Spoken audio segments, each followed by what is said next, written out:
Bismillahirrahmanirrahim. Assalamu alaikum.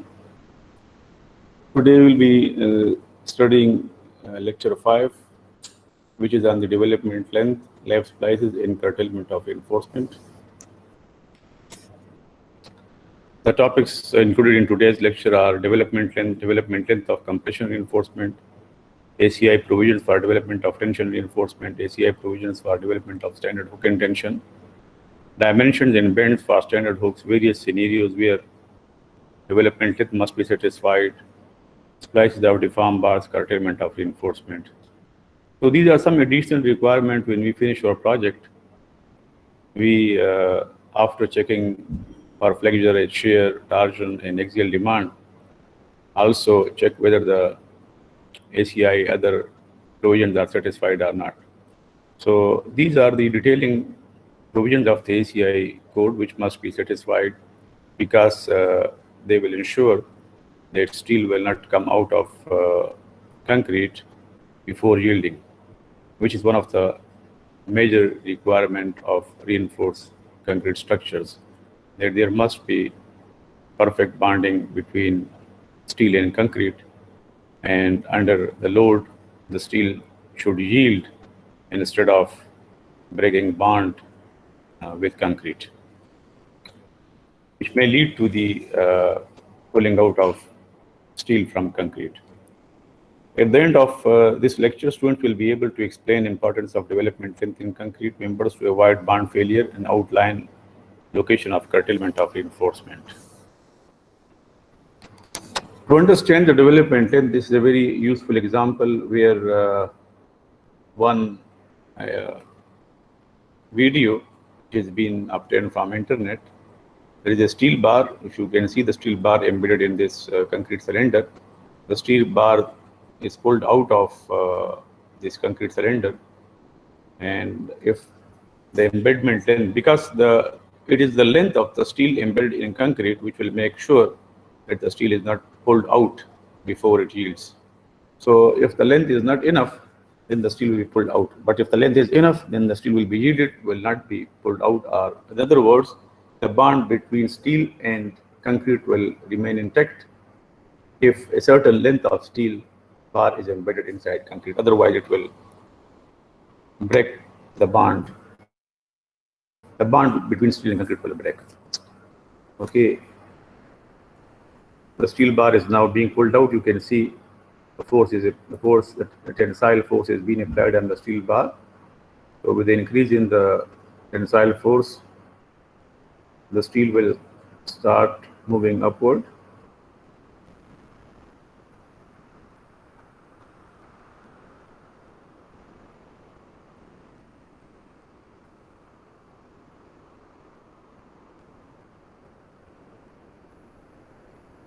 You can see the movement of the steel inside concrete. This kind of movement is not allowed in the reinforced concrete structure, because this will cause premature failure of structures, structural members.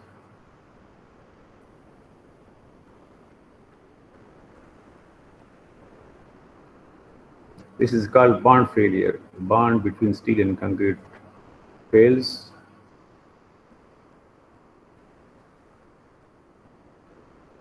Because the entire mechanics of reinforced concrete structure is based on this assumption or requirement that steel is perfectly bonded to concrete, which means that the strain in concrete at the location where steel has been provided will remain the same throughout the different loading stages. Now, look at this example where this force P is applied on a steel bar which is embedded inside concrete. So if this embedment length is short, the steel will come out of concrete. If this embedded length is enough, then the steel will yield, but it will not come out of concrete.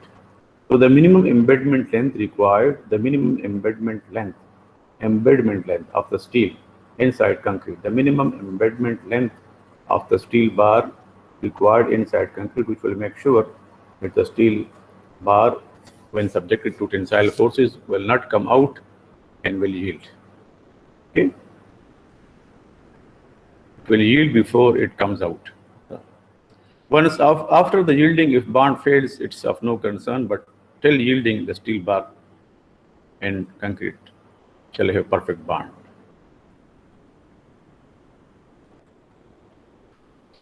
Okay, the development length, as I said earlier, is the minimum length of the bar to be embedded in the concrete block so that the bar is yielded but not pulled out of the concrete block due to bond failure.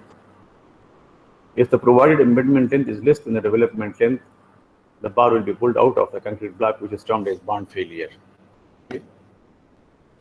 There are two types of bond failure. One is direct pull-out of reinforcement, which you've seen in this small video, where the steel bar was pulled out. This is called direct pull-out of reinforcement. And the other is splitting of concrete, which occurs under the flexure stresses. In the beam, you would have seen that the beams are subjected to flexure tensile stresses. In the case of flexure tensile stresses, splitting of concrete occurs horizontally as well as vertically. When the concrete beam is pushed downward, the steel is also pushed downward, and because of the tensile stresses in the steel, the bond between steel and concrete breaks, and either vertical or horizontal splitting occurs. This is a horizontal splitting of concrete, and this is vertical splitting of concrete. In both the cases, the bond, this is called a bond failure, and the bond between steel and concrete fails. If you watch the videos that we have seen in the very beginning, you will see that this occurs at the final stages of failure in some of the cases. Okay, now there can be two conditions. One is the condition where the steel bar is subjected to compression. Like the video that you have seen, there was a tensile force applied on the steel bar. But if a compression force is applied on the same steel bar, then you can imagine that the steel will be pushed against the concrete. And in this case, less development length will be required to achieve the desirable results, which mean that the steel will yield at the less length in the compression than in tension. Because in tension, the steel bar is subjected to tensile force, and the steel bar is pulled out of concrete. In that case, more development length will be required. In the case of compression bit, because the steel bar will be pushed against the concrete bearing, so it will be difficult for steel to pass to make a hole in concrete or to crush the portion of concrete where the steel bar, the end of the steel bar, where there is an end of steel bar, and the bond between the steel and the concrete where the steel bar ends will not break easily as compared to the situation where the steel bar is pulled out. So normally shorter development lengths are required when the steel bar is subjected to compression. But as you know that in most of the cases in reinforced concrete structures, the steel will be subjected to tensile forces. Even in cases where there are chances that the steel will be subjected to compression forces, like reinforced concrete column under compression forces, there can be some situations during the service life of the structure where it is possible that the steel is subjected to tensile forces. For this reason, all steel bars, whether they are subjected to compression or tension, are primarily considered against the tensile force provisions of the ACI code and not the compression force recommendation of the ACI code. Because as I said earlier, that it is quite possible that during service life of the structure, the steel bar, which is primarily subjected to compression, may be subjected to tension, and thereby causing failure of bond between steel and concrete. Therefore, invariably in almost all reinforced concrete members, we check the steel bar against the tensile provisions or tension provisions of the ACI code instead of the compression provisions. So in the next part of this lecture, we will be only studying the tension requirements, not the compression requirement. The development length of tension reinforcement. This is a simple mathematical derivation where it has been shown that what parameters will affect this development length. You can see in this figure that the steel bar has been embedded equal to development length L with subscript D, and a tensile force T is applied on the steel bar. With the increase in tensile force, it is possible that the steel yields, or it is possible that the steel is pulled out if the development length is not enough. So let's say this development length LD is the minimum development length, which will make sure that the steel yields but not pulled out of concrete bar. So we can see that the resistance, there will be resistance offered by the steel bar inside concrete, and there is a tension. This resistance, which is developed inside the steel, inside concrete, must be greater than or equal to a tensile force. So this resistance, which is offered by the development length and the bond strength of concrete, must be greater than tensile force. This resistance L will be equal to what? This will be equal to the length of embedment LD, and the circumference is the pi d to pi r, because it will create a friction. The friction will be created, or the bond will be developed around the circumference of the steel bar. The circumference of the steel bar is pi d or 2 pi r. Okay, so the area of resistance is basically the development length times the circumference. If I make this in a 3D, so it will be like this. So this circumference will make a bond between steel and concrete. Okay, and then this length of this embedment length multiplied by the circumference, which is 2 pi r equal to pi d. This will, because this surface, the surface of the steel with concrete is pi d, and the length is LD. So the area of resistance will be pi d times this L length, which is LD. So pi d LD is the area of resistance, and the bond strength of concrete, will make sure that steel is perfectly bonded to concrete. This bond strength, because if the bond strength is very, very weak, let's say the steel bar is embedded in a mud block, so it will be easily pulled out. If it is embedded inside a very weak concrete, it will be easily pulled out. But increasing the strength of concrete will also increase the capacity of the concrete in bond strength, and then less development length will be required if bond strength is more. So the development length times, you know that R is a resisting force applied in this direction, and T is force applied in this direction, and this R will be equal to, because it's a force, will be equal to strength into area. Area of resistance AR is pi times D into development length LD, and this strength is basically the bond strength, not the compressive strength, bond strength, FB bond strength, which will firmly hold. This bond strength will make sure that steel is firmly held by concrete. Okay, and this bond strength is just like other properties of concrete, is a function of the compressive strength of concrete, but not direct compressive strength, but the square root of the compressive strength. It is alpha times Fc prime. So with the increase in the compressive strength of concrete, the bond strength will also increase. Alpha is a number which will depend on certain other requirements, which will be discussed in the next slides. So this is area times the strength, bond strength must be greater than the T, and T is that T is Fy into As, and As is pi dB square divided by 4.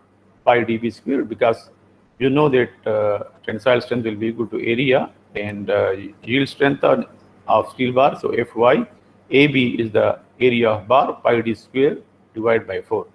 After simplification, because this dB will be cancelled with this dB, Pi will be cancelled with this pi, okay, and we'll be left with LD into alpha FC prime square root, and then LD must be greater than or equal to, or at least equal to, Fy divided by 4 alpha FC prime dB. You can see that the development length will primarily depend on the diameter of the bar. Increasing the diameter of the bar will increase the development length. If you remember in some of the examples, I said that you will prefer using smaller diameter bar in beams because of the certain requirements. So this is one of the requirements. If you use larger diameter bar in the longitudinal reinforcement for the flexure resistance in reinforced concrete beams, then you will require more development length, and the smaller diameter bar will require less development length. This is one of the requirements. And you also can see that it depends on the yield strength, so increasing the grade of the steel will also require more development length, and it is inversely proportional to FC prime, which means that increasing the compressive strength will decrease development length. This is just a simple derivation. The ACI code has given their equations based on this derivation, which also includes certain other parameters which are discussed in the next slide. This is the ACI equation, which is more or less similar to the previous equation. The development length is equal to 3 times divided by 3 by 40 Fy psi t psi e psi s and psi g L5 C prime CB plus KTR divided by dB. This CB plus KTR divided by dB is a parameter which is discussed in the code, and CB is cover of the bar. KTR is basically the confinement. If a concrete is confined very well, it is so it will increase the resistance of it will increase its resistance R, okay, against the tensile force T, thereby reducing demand on the development length. So increasing this KTR, which is the confinement, for example, if very closely spaced ties or strips are provided around the longitudinal bar, so it will further improve the bond strength, and the possibility of pulling out of reinforcing bar from concrete will be reduced, which means the development length will be reduced. So this will have a good effect on the development. CB is cover. So increasing the cover will also, increasing the cover to reinforcing bar will also reduce the development length requirement. Okay, and you have seen that the diameter of the bar has a negative effect on the development length. Okay, so all these and then psi t, psi e, psi s, psi g, this will be discussed in the next slide. For practical purposes, this CB plus KTR, because this will change from situation to situation. For practical construction, this is taken as 1.5. This value, this whole value is taken as equal to 1.5. In certain situation, this value can increase up to 2.5. The maximum range of this value is 2.5, and the least value is 1.5. So if we use the least value, we are on the safe side. Although in certain situation, the value equal to 2.5 can be used, which will reduce the development length requirement. Psi e, these modification factors, lambda is basically depends on the concrete type.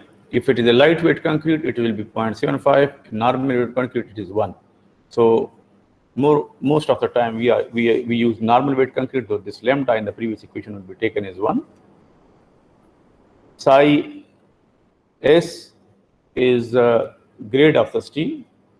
If grade 40 or 60 is used, so it is taken as 1. So since we mostly use this grade, so it will be taken as 1. We are not using 80 and 100. Psi e is a parameter which is derived on the basis of situation where a steel bar is embedded in concrete after replication of certain epoxies. in order to avoid the steel bar from certain kind of corrosions or rusting or chemical reactions. So in that case, the steel bar is although protected from rusting, but this protection of the steel bar will reduce the bond between steel and concrete, and thereby imposing a negative effect on the development length. So if it is epoxy coated, so it will be 1.5. Epoxy coated or zinc and epoxy dual coated reinforcement for other condition will be 1.2. And normal, when there is no epoxy, it will be 1. So this will be in most of the condition, the epoxy is not used, this will be also taken as 1. Okay. Then there is size phenomena, that if number 7 on larger bars are used, number 7 in larger bars, so psi S is taken as, this is psi G, this is psi G, this is grade of steel, and this is psi S, the size of steel bar. This is psi E, epoxy. Okay, and this is psi T.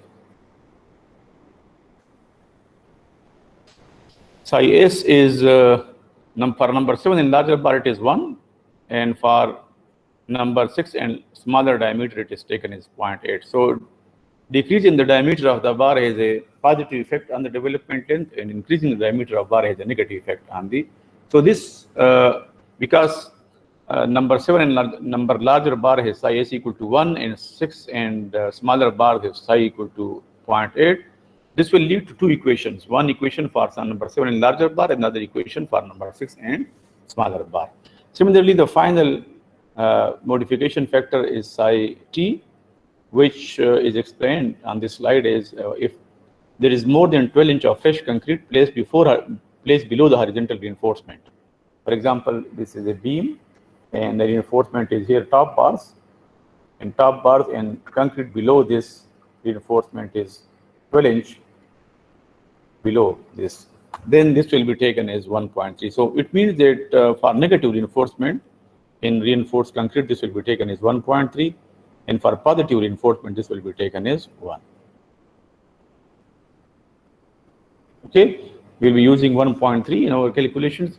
So finally, you can see that lambda is 1, psi S is 1, psi E is 1, and psi S is either 1 or 0.8. So this will lead to two equations. If we use psi T equal to 1.3 and not 1, so 1.3 times 1, 1, 1, 1 will lead to one equation, and this 1.8 will 0.8 will lead to another equation.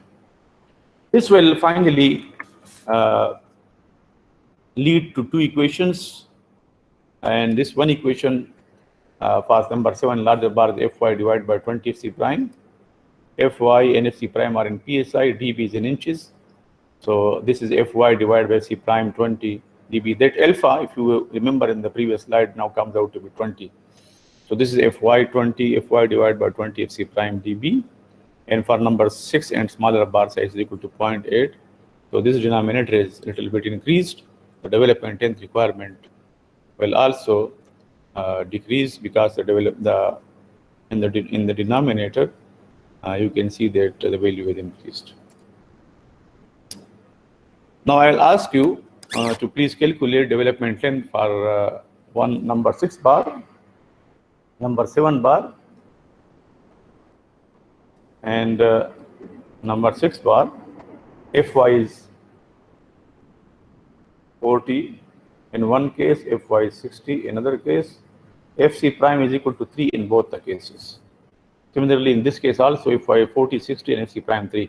Please calculate the development length and tell me what are the values in terms of inches development length requirement. Okay, I hope you understand and you can hear me very well.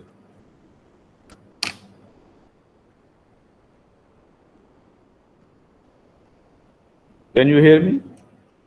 Sir, 31.95 for 7 grades, 7 number bar. दोबारा बोलें जरा. 31.95. किसके लिए? ये 7 बार. Number 31.95 grade 40 के लिए. yes sir, grade 40 के. Grade 60 के लिए मालूम करें.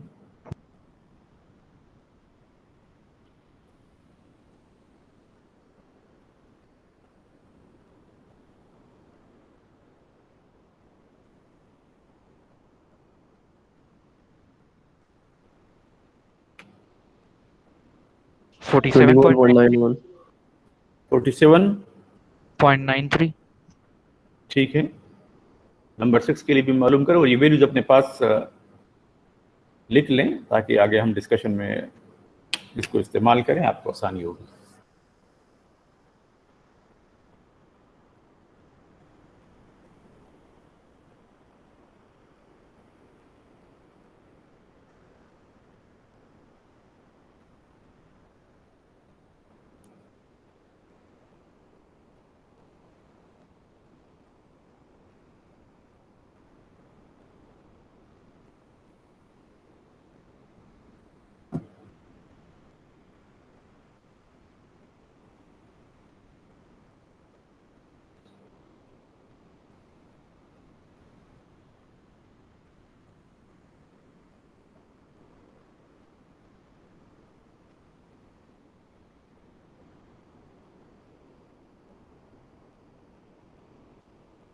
Okay, what is development length for number 6 bar?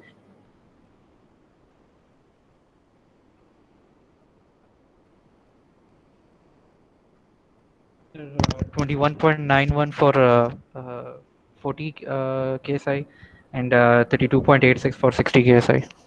Okay, very good. Okay, so now from this development length equations, you can calculate the requirement of the steel bar embedment inside concrete. Okay. You would have seen in some houses a ceiling fan suspended from a steel bar with a hook. Okay, so if you just imagine that some weight is suspended from that hook, and gradually if the load is increased, what will happen? Either the steel can yield or it can break bond with concrete and will be pulled out. Okay, so the desirable situation is the one where the steel yields, and this can be calculated from these equations. Development length. So if you look at this equation, for example, you are using a half-inch round bar for a weight to be suspended from a steel bar embedded in concrete, then you can very quickly calculate the development length. One thing you must note down that in the case of the ceiling fan, when the ceiling fan is suspended from the steel bar, then the force which will be produced by the ceiling fan will be too small as compared to the force which is created when the steel yields. I hope you understand this. जब ceiling fan हम suspend करते हैं ना किसी steel bar से concrete के छत में, स्लैब में, जब उसको हम एम्बेड करते हैं, तो ये जो मैं आपसे बातें कर रहा हूँ ये उस वक्त की बातें हैं जब स्टील बिल्कुल अपने यील्ड पर हो। लेकिन अगर टेंसाइल फोर्स ही आपका बहुत कम हो तो फिर आपको डेवलपमेंट लेंथ भी कम चाहिए होगी, यानी उसके मुकाबले की चाहिए होगी। तो अगर आप डेवलपमेंट लेंथ उसके लिए मालूम करते तो Fy will be replaced by Fs उस कंडीशन में कि वो स्टील बार जो आपका क्या है वो कितना स्ट्रेस प्रोड्यूस कर रहा है स्टील के बार में। अगर बहुत कम फोर्स अप्लाइड है तो फिर एम्बेडमेंट लेंथ की, ज़्यादा एम्बेडमेंट लेंथ की ज़रूरत पेश नहीं आती। इस चीज़ को आप ध्यान में रखें, क्योंकि सीलिंग फैन जब हम सस्पेंड करते हैं तो हमारे पास जो स्लैब होता है उस स्लैब की थिकनेस ओवरऑल 6 इंचेस होती है, तो ये डेवलपमेंट है तो आपने भी मालूम की 20 इंच और 15 इंच और इतनी आ रही है, तो वो तो उसके अंदर मुमकिन ही नहीं है कि वो हम करें। फिर भी हमारा सीलिंग फैन जो है सस्पेंडेड रहता है। उसकी वजह यह है कि सीलिंग फैन का वेट इतना कम होता है कि वो स्टील बार में जो टेंसाइल स्ट्रेस प्रोड्यूस करता है वो Fy times area of the bar से बहुत ही कम होता है। उसकी वजह से स्टील बार कंक्रीट में से नहीं निकलता। तो ये डिपेंड करता है कि आप उस पर कितना फोर्स अप्लाई कर रहे हैं। हम जब रिइंफोर्स कंक्रीट स्ट्रक्चर में इसको अप्लाई करेंगे तो हम ये एज्यूम करेंगे कि हमारा स्टील जो है वो यील्ड पर है, यानी उतना फोर्स उसके ऊपर अप्लाई हो जाएगा या उसके ऊपर इतना फोर्स आ जाएगा, अप्लाई हो जाएगा बिकॉज ऑफ द लोडिंग या ओवरलोडिंग, कि वो उसमें जो स्ट्रेस है वो यील्ड तक पहुंच जाएगा, जिसकी वजह से हम ये डेवलपमेंट लेंथ की इक्वेशन मालूम करते हैं। ठीक है ना, ये बात आप समझ रहे हैं?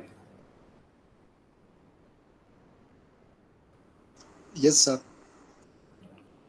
क्लियर है ना ये बात? क्योंकि इसमें ये ज़रूरी चीज़ ऐसा ना हो कि आप डेवलपमेंट 10 पंखे के लोड के लिए मालूम करें और वो बहुत ज़्यादा आ जाए और आप परेशान हो जाएं। तो उसमें एक तो ये चीज़ जो मैंने आपको, दूसरी बात ये है कि अभी आप आगे देख लेंगे कि डेवलपमेंट 10 की रिक्वायरमेंट को हम एक और चीज़ से भी कम कर सकते हैं। जब हम स्टील बार को हम कंक्रीट में रखेंगे तो हम स्ट्रेट भी रख सकते हैं, और स्टील बार को अगर हम बेंड कर दें कंक्रीट में, कंक्रीट पोरिंग से पहले, बिफोर पोरिंग ऑफ कंक्रीट, अगर हम उसको हुक दे दें तो वो जब कंक्रीट हार्ड हो जाएगा तो जब आप स्टील बार को खींचने की कोशिश करेंगे तो उधर जो हुक होगा वो हुक भी कंक्रीट को एंगेज करेगा, और मैकेनिकल एंकरिंग उसको कहते हैं, मैकेनिकल एंकरिंग के जरिए से भी वो उसमें से नहीं निकल सकेगा। तो इसकी वजह से डेवलपमेंट की रिक्वायरमेंट कम हो जाएगी, उसको हम कहते हैं development with hook.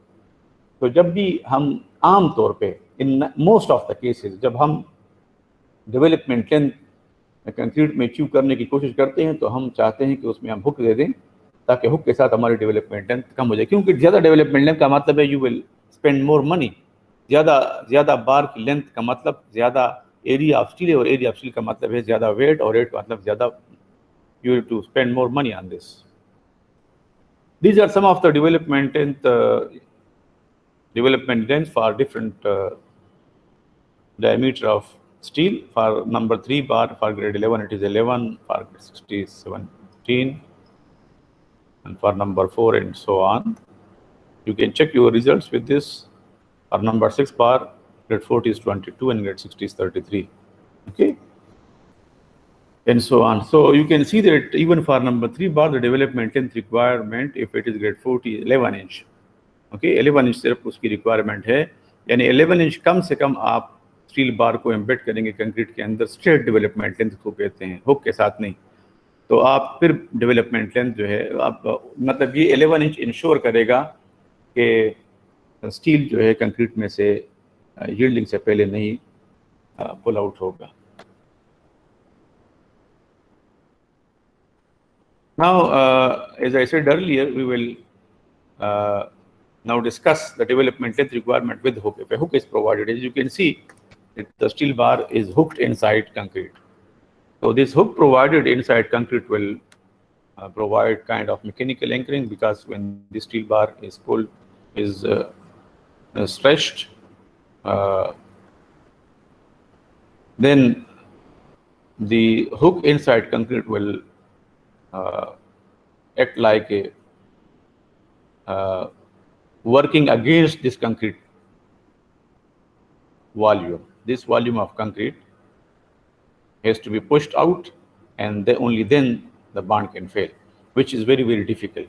So in this case, if a hook is provided at the end of the embedded bar, the requirement of the straight length portion of the embedded bar is reduced because of this mechanical anchoring, and the development length of the hook is given as follows. You can see in the previous equation this was 20 and 25, now it is 65.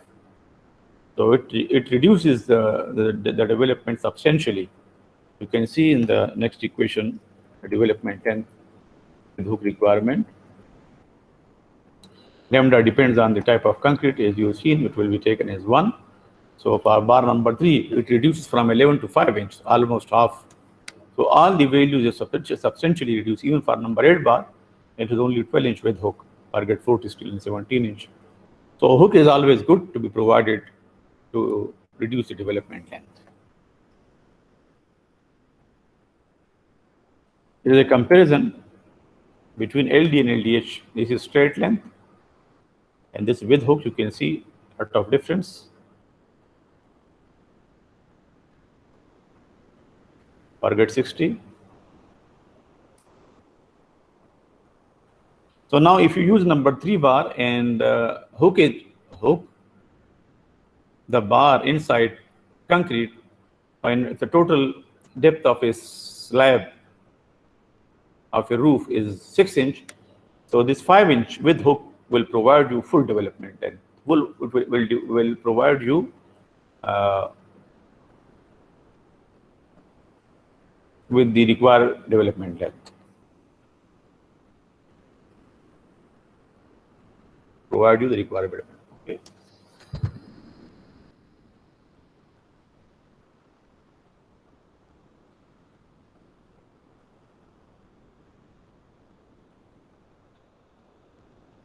It is called development. Why it's called development length? Because with this length, either with hook or without hook, if this length is provided, then the steel will develop its full strength. Full yield strength of the steel will be developed. So for this reason, it is called development length. Otherwise, the steel yield strength will not be developed if development length is less. It will be pulled out before the development of the yield strength or full strength of steel. Okay, then something on the hooks. How these hooks shall be provided according to the ACI code. If this is a 90-degree hook, you can see this is a 90. This is the straight length like this. Straight length is coming like this. And then there is a hook. What should be the minimum length of the hook? The minimum length of the hook is called L extension, LXT, LEXT. This L extension is given here equal to 12 development length, 12 dibar if it is a 90-degree hook.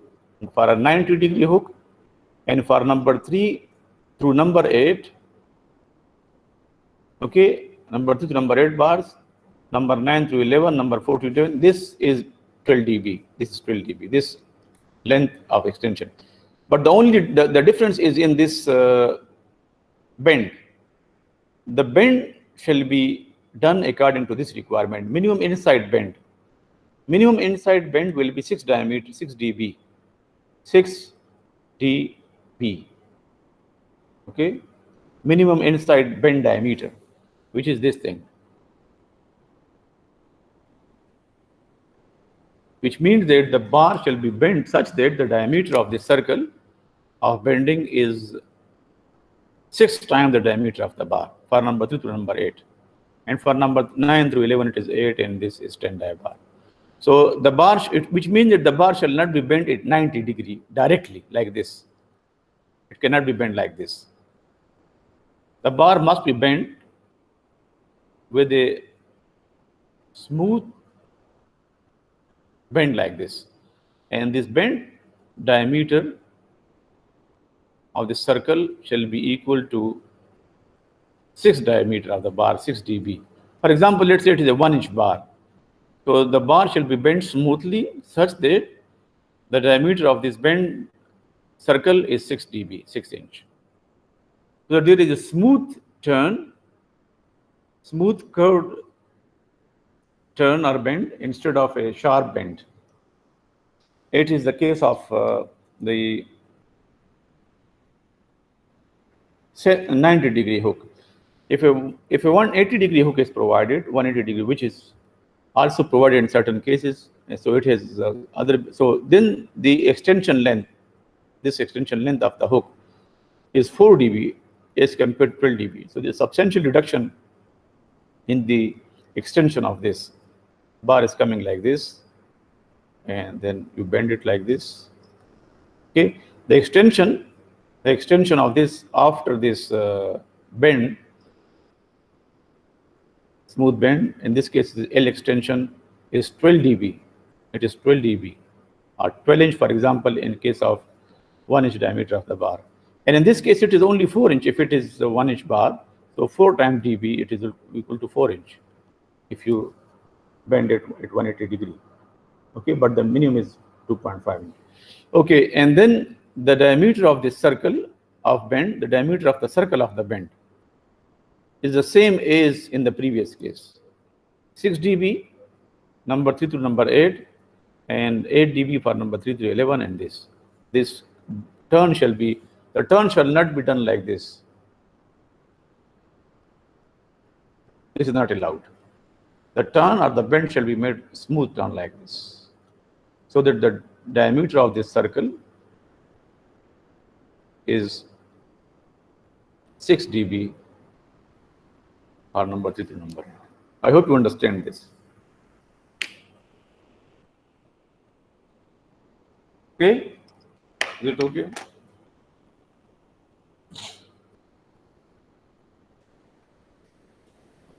Yes, sir. Clear. Clear, no? Yes, sir. There are some situations where development length with hook must be satisfied. You should pay attention to this now.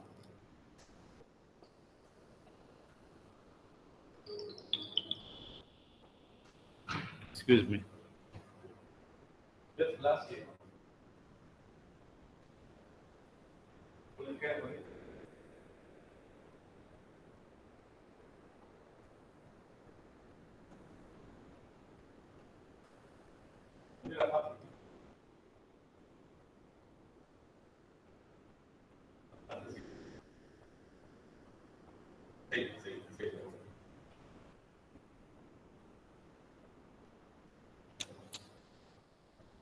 Okay, so as I said in the beginning, that the development length requirement, the lapping requirement, as you will see in the next slides, is part of the detailing of reinforcement, which is also a very crucial step in the overall design process. After we finish our designing of beams and columns, we also make sure that the requirement of the development length and of the lapping is also satisfied according to the ACI code.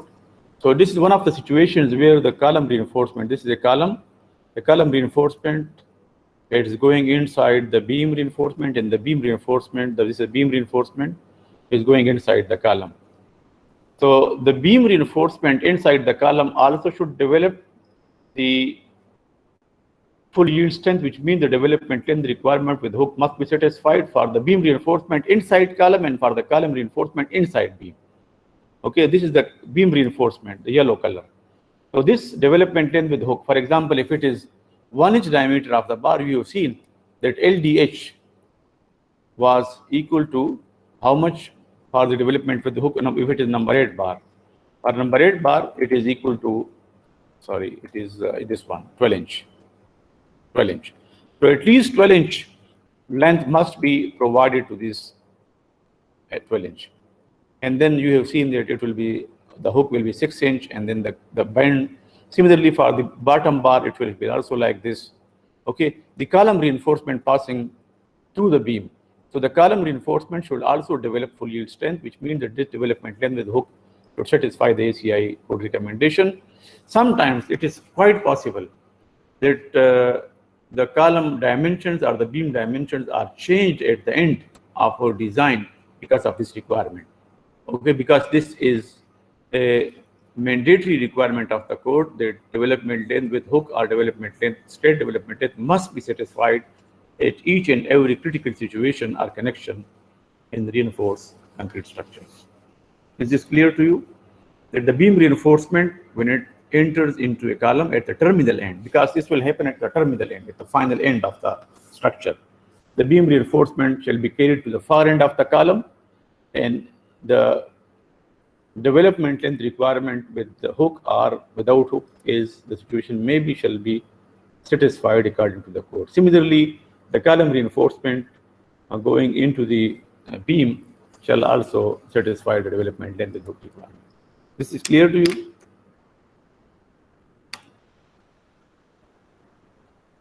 ये चीज समझ में आ गई आप लोगों को?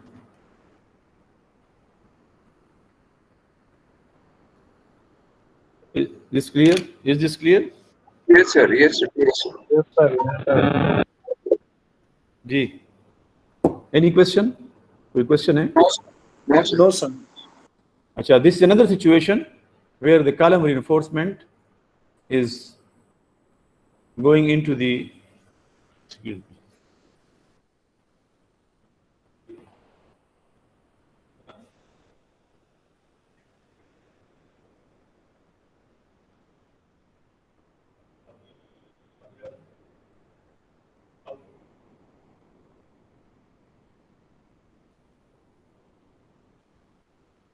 You can see the development length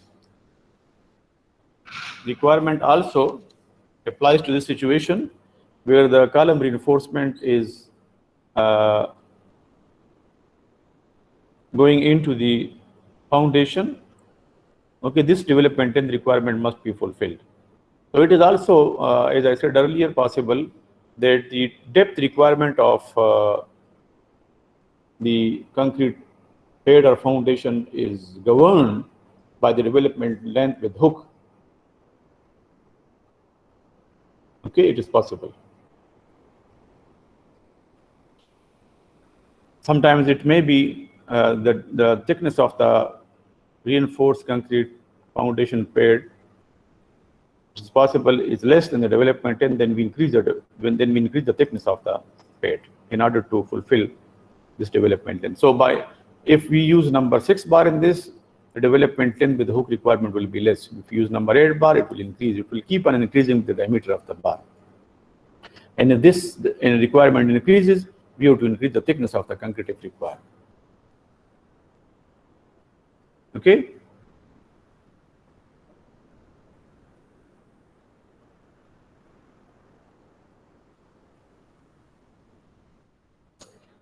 Our next topic is splices of deformed bars, but let's take a break of 10 minutes and then we will start the next topic, splices of deformed bars. Okay. Take a break, please, 10 minutes, and then we will rejoin again.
Okay,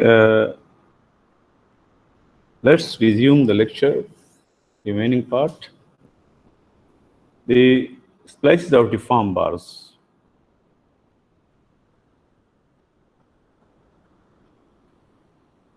If you are not ready, please get ready so that we can resume the remaining part of this lecture.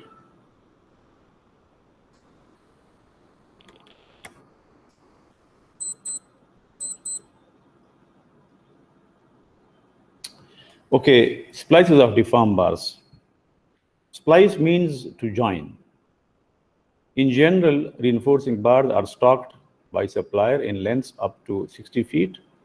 For this reason, and because it is often more convenient to work with shorter bar lengths, it is frequently necessary to splice bars. Splices in the reinforcement at points of maximum stress should be avoided and splices should be staggered, which means that all bars shall not be spliced at one location. Some of the bars shall be spliced at one location and some shall be spliced at another location. Okay. Bar splicing can be done in three ways. Lap splice, mechanical splice, and welded splice. The most common is lapping of bars or lap splicing. You can see in this figure that which is mostly the case, the bar length is less than the total length of the member. For example, if a beam is, let's say, 80 feet long and the bar length is 40 feet or 60 feet, then you will require the splicing or joining of bar with another bar so that the stress from one bar is transferred to another bar. This can be done through welding, through mechanical splicing, but most commonly it is done through joining or lapping of bars with one another. Then if it is done through lapping, this lap length, there is a requirement of the lap length. The minimum lap length shall be as per the ACI code. Okay. The spacing between the two bars for lapping is also mentioned by the ACI code. The spacing can be of two types. One is the contact lap splice, like this one, when the two bars are in contact with each other. But non-contact splicing is also permitted, provided that the spacing of this, the spacing between the two bars, when it is a non-contact splice, shall not be farther apart than 1/5 of the required splice length or 6 inch. So the maximum space between the two bars is permitted space is 6 inch, but it shall not be more than 1/5 of the required lap splice length. That is the lap splice length between the two bars. This is the lap splice length. Let's say it is 10 inch. So then the distance between the two bars in the case of non-contact lap splice is 2 inches. The maximum spacing is 2 inches. However, generally we use the contact lap splicing. So these are not the common cases. The common cases in the lap splicing in reinforced concrete structure is the contact lap splice situation. Okay. What should be the minimum length of the lap splice? The minimum length of the lap splice will depend on the class of the splice. If it is a class A splice, it is 1 times LD. If it is a class B splice, it is 1.3 times LD. Most of the time, in reinforced concrete structures, class B splice is used and not class A splice, because the requirement of class A splice are very stringent. Therefore, to fulfill the class A splice requirement, it becomes very challenging. Normally, therefore, we use the class B splice, which means that the development length that we have been able to see in the previous slide will be multiplied by 1.3 in order to obtain the length of the splice. Lap splice in general must be class B splices according to ACI, except that class A splice is allowed when the area of the reinforcement provided is at least twice that required by analysis for the entire length of the splice, and when half or less of the total reinforcement is spliced within the required length. Which means that, for example, if the stress in the steel bar is equal to half of the yield, then the class B splice will be allowed. And also, if there are 6 bars, 3 are lapped at one location and 3 are lapped at another location, only then class B splice will be, class A splice will be permitted, but class A splice, and you can see that the fulfilling these requirements becomes very challenging in practical situation. The effect of this requirement is to encourage designers to locate splices away from regions of maximum stress to location where the actual stress area is at least twice that required by analysis, and to stagger splices. According to ACI 25.25.5.5.2, compression-less splice shall not be used for bars larger than number 11 because of lack of adequate experimental data on less splices. This is a mechanical splice example. Mechanical splicing is also allowed. In this method of splicing, the bars in direct contact are mechanically connected through sleeves or other similar. This is a sleeve. This is a typical sleeve where the bar is inserted on one side and the sleeve, and the bar from the other side is also inserted, and there is a mechanical wedge inside this which firmly hold the bars inside this. Epoxy can also be injected inside these holes in order to firmly hold the bars. According to ACI 25.5.7.1, a full mechanical splice shall develop in tension or compression is required at least 125% of specified strength of the bar, which means that the holding power of this sleeve or mechanical splice shall be 1.25 times the yield strength. If it is grade 60 steel, so Fy times 1.25, the capacity of this mechanical splice shall be 1.25 times the yield strength. So as to ensure that in case of overloading, the breakage at the location where the mechanical splicing has been provided does not occur, and it occurs in some other situation, some other location. This ensures that the overloaded splice bar would fail by ductile yielding in the region away from the splice other than its splice where brittle failure is likely. Similarly, welded splices are also permitted. Splicing may be accomplished by welding, in which bars in direct contact are welded so that the stresses are transferred by weld rather than bond. According to ACI code, a full welded splice shall develop at least 125% of the splice specified yield strength of the bar, is discussed in the previous slide.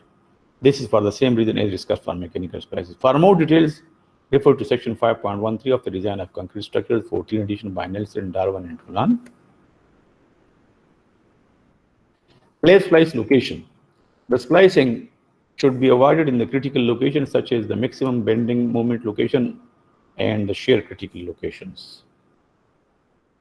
Okay, and the length of for example, if this is a bar, so it should be lap like this with another bar. This is the lap length. This lap length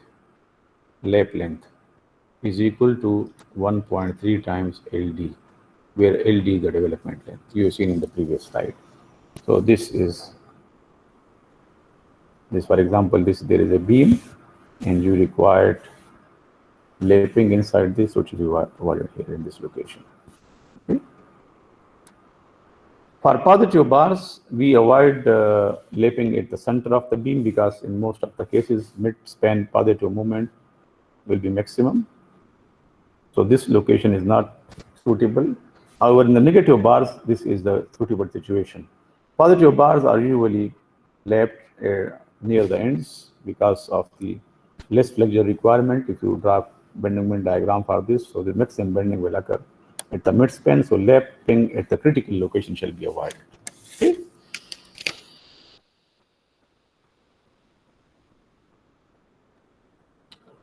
The final topic of this lecture is curtailment of reinforcement. In one of our previous lectures, if you remember, we discussed a little bit about the curtailment of reinforcement. This is a typical this is a typical bending moment diagram. In the yellow color, you can see this is the maximum bending moment location, and this is the location where the bending moment is half of this maximum bending. So if you remember, in all the previous situation where we were designing beam against flexure stresses, we designed the beam for maximum bending moment. maximum bending moment, and we calculated area of steel based on the maximum bending moment. And you can see that maximum bending moment will occur only at the midspan. At the midspan location, only in this location. Away from the midspan, the bending moment value decreases. So we can gradually decrease the area of steel as we move away from the maximum bending moment location towards the end of the beam in both directions. Okay, so this is permitted as long as it fulfills the ACI code requirements. The ACI, theoretically speaking, you can do curtailment as you move away from the maximum bending moment location, but practically it will become very, very difficult. For this reason, generally speaking, we provide curtailment only at one location in our beams, okay, and slabs at one location. And this is a location near the near the ends, where near the supports, where the positive bending moment substantially decreases. So in the location where the positive bending moment substantially decreases, it is allowed to curtail some of the reinforcement. The curtailment must be done according to the ACI code criteria. This situation, which is shown in this slide, is only for the case where the beam is simply supported and the beam is subjected to uniformly distributed load. So you will get maximum bending moment in the midspan, and the bending moment will keep on decreasing towards the end of the beam in both directions from the center. So in the case of a simply supported beam, the ACI code provisions have been demonstrated in this graph. You should pay attention to understand this graph. On the y-axis, this is the percentage of curtailment, but this percentage of curtailment is from the percentage of steel. You look at this percentage of steel that may be bent up or cut off. So bent up, we don't discuss cut off. And then these are the lengths on the y-axis and the x-axis. Length from the support is the decimal of the span length. Let's say there are 6 number of bars, 3 in one layer and 3 in another layer for a beam, and we want to curtail these 3 bars. So how much percent of this is the curtailment? This is 50% curtailment. We want to do 50% curtailment, okay? And if you want to do 50% curtailment in a beam which is simply supported, we can do so with the help of this graph. You will first of all see that the curtailment is 50%. So we will draw a line like this. And this is WL square by it. So this is simply supported bending moment diagram. And then we will read the length. It is 0.2, it is 0.1, 0.12, 0.14, 0.16, 0.18, and 0.2. So it is 0.14. 0.1 times 4 of the length of the beam. Let's say the beam length is 20 feet. The beam length is 20 feet. So 0.14 times 20 is how much?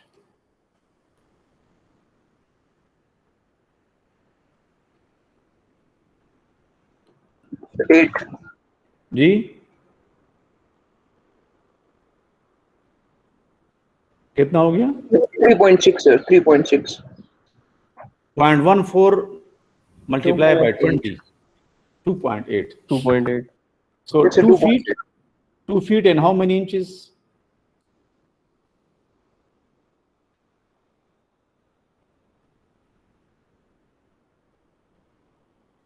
Nine. 9.6 inches.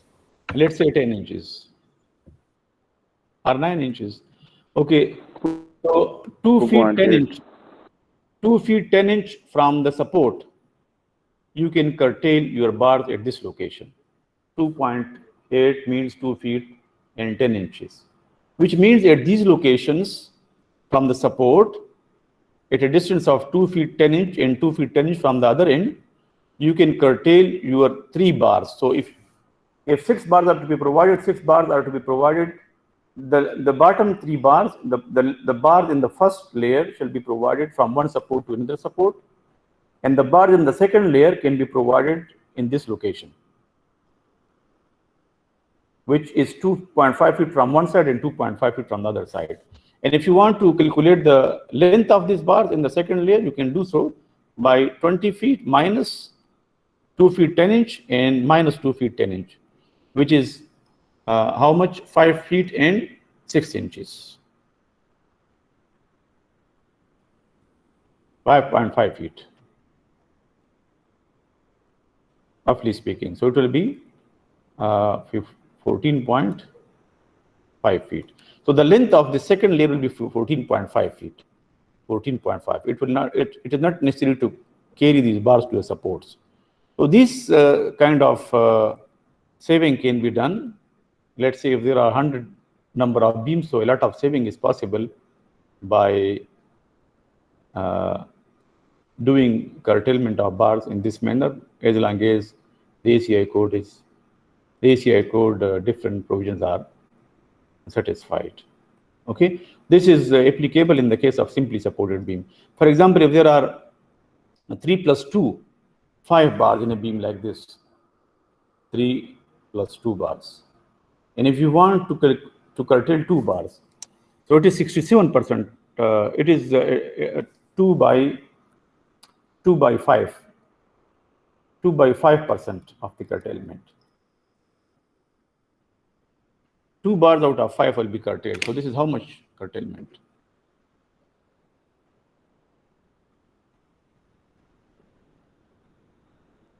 %40 curtailment. This curtailment is how much? 40%.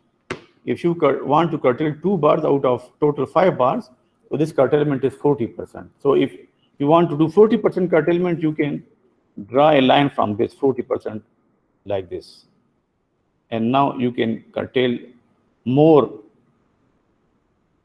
length of bar, because the length of the curtailment increases. From this point, you will come now to this point,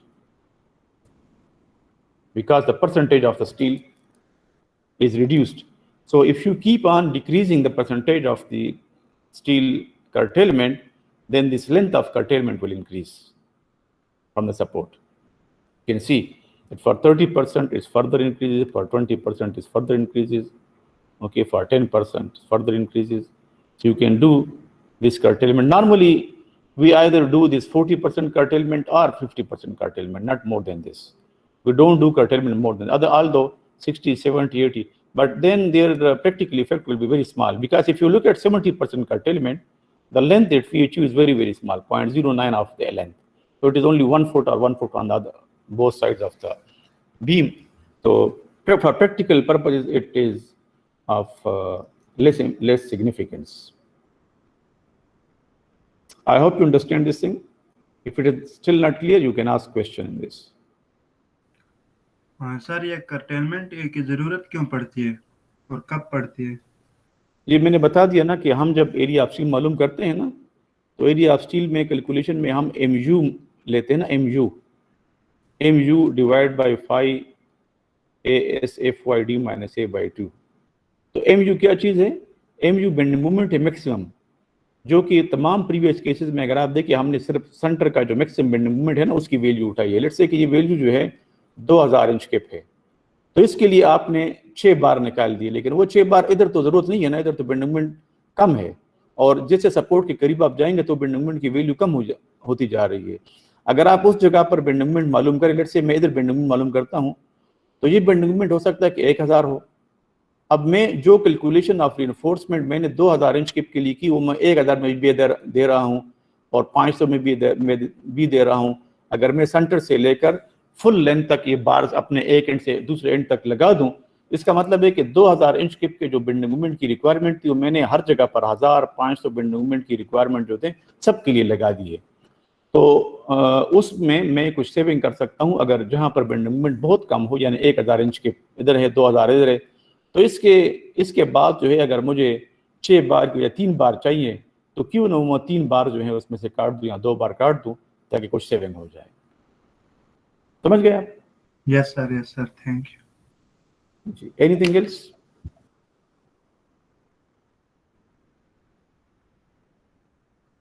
Awesome.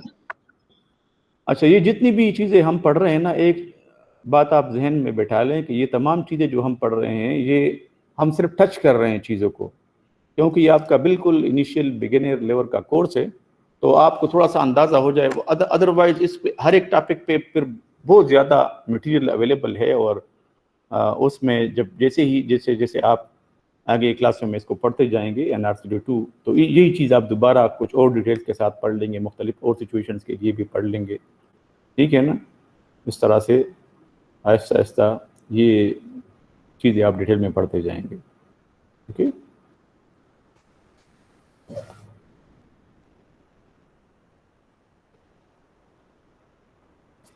Okay, یہ تو ایک simply supported بیم تھا. اگر continuous بیم ہو، اچھا، یہ simply supported بیم کے لیے ایک سچویشن ہم نے آپ کو کے لیے اپنے خود ڈرافٹنگ کی ہے، آپ اس میں دیکھ سکتے ہیں. آپ کو I hope you can C this very clearly. یہ پازیٹیو ری انفورسمنٹ جس طرح کی بیم میں تھی، تو L/8 پہ ہم نے اس کو کاٹا ہوا ہے. اور اگر آپ اس کا سیکشن لے لیں بی پر، تو بی میں 3+2 بارز آپ کو نظر آ رہے ہیں. اور اگر آپ سیکشن اے پر دیکھیں تو آپ you can see only 3 bars, which means the curtailment has been done. اور جو سیکنڈ لیئر ہے جس میں 2 بارز ہیں، تو یہ 40% کرٹیلمنٹ ہوئی ہے. 40% کرٹیلمنٹ اگر آپ اس ادھر دیکھ لیں تو اس کا لینتھ تقریباً رفلی اتنا ہی بنتا ہے. اگر یہ لینتھ جو لینتھ گیون ہے اس سے کم ہو تو کوئی فرق نہیں ہے پڑتا، لیکن اگر یہ زیادہ ہو سے تو پھر یہ لاؤڈ نہیں ہے. ٹھیک ہے.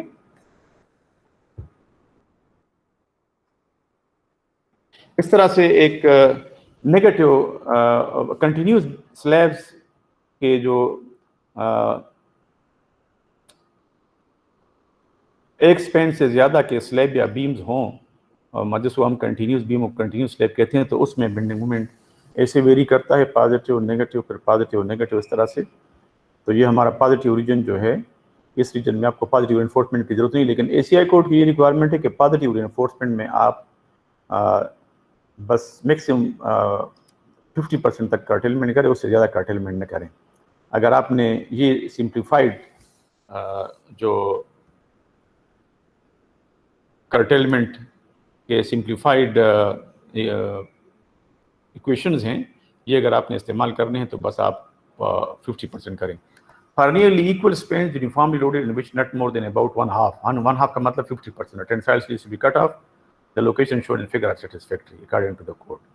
Note in figure that the beam at the exterior support at the left is shown to be simply supported if the beam is monolithic with the exterior columns or with a concrete wall at the end.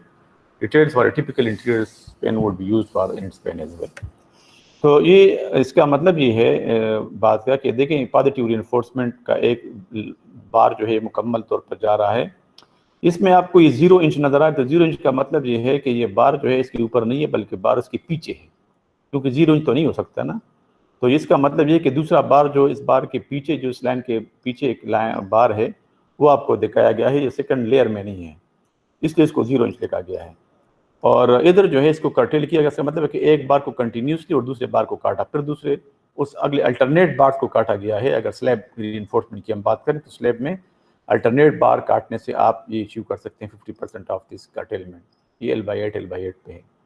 اور negative ہمیں آگے لے جانے کی ضرورت ہی نہیں، کیونکہ negative bending moment تو بالکل ایک ہی ایریا میں ہے میکسیمم، اور آگے پھر پازیٹیو ہے تو آپ L/3 پہ نیگیٹو بینڈنگ مومنٹ کو 100% کنٹیل کر سکتے ہیں، آگے لے جانے کی ضرورت بھی نہیں سلیبز میں.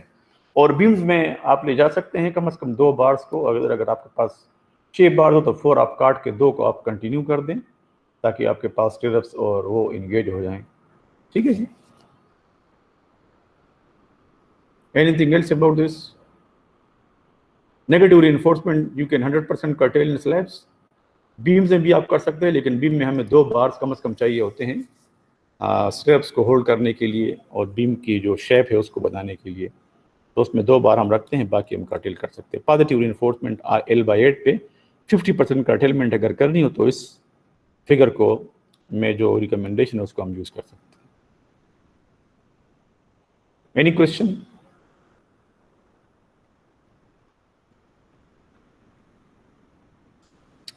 اس کا ایک پریکٹیکل ایگزامپل یہ ہے. یہ ایک بیم ہے، اس کنٹینیوس بیم ہے، یہ ادھر سپورٹڈ ہے، پھر یہ ایک اور کالم ادھر سپورٹڈ ہے، ایک اور کالم ہے. تو اس میں اگر آپ دیکھیں تو اس میں 2B is this section 2B، اس میں 3+2 بارز ہیں. اور سیکشن 2A یہ ہے جس میں 3 بارز ہیں اور نیگیٹو رینفورسمنٹ اگر آپ دیکھ لیں نیگیٹو رینفورسمنٹ 2 لیئرز میں اس میں 3+2 بارز ہیں، ٹھیک ہے نا. تو اس میں کیا ہے کہ 2A میں اگر آپ دیکھیں تو 2A میں 3+2 بارز ہیں لیکن پازیٹیو رینفورسمنٹ میں سے 3 بارز ہیں. اور 2B میں اگر آپ دیکھیں تو 2B میں صرف 3 بارز اوپر ہیں اور یہ اس کے جو 2 بارز ہیں اس کو کرٹیل کیا گیا ہے اور نیچے پہ 3+2 ہے، ٹھیک ہے جی. اور اس طرح سے سیکشن 2C میں اگر آپ دیکھ لیں 2C از دس سیکشن، تو اس میں اوپر بھی 3+2 ہے اور نیچے بھی 3+2 کیونکہ یہ بیم جو ہے کالم کے ساتھ کنیکٹڈ ہے، تو ادھر نیگیٹو کچھ بینڈنگ بھی ہوگی اور پازیٹیو بینڈنگ تو آپ کرٹیل نہیں کر سکتے. تو اس طرح سے یہ اس کی کرٹیلمنٹ آپ کو اس میں ٹھیک ہے. Any question this?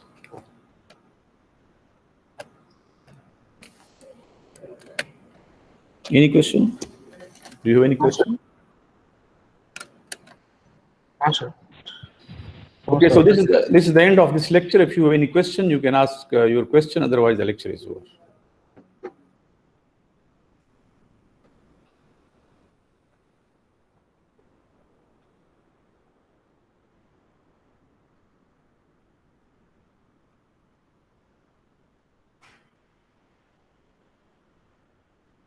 Any question?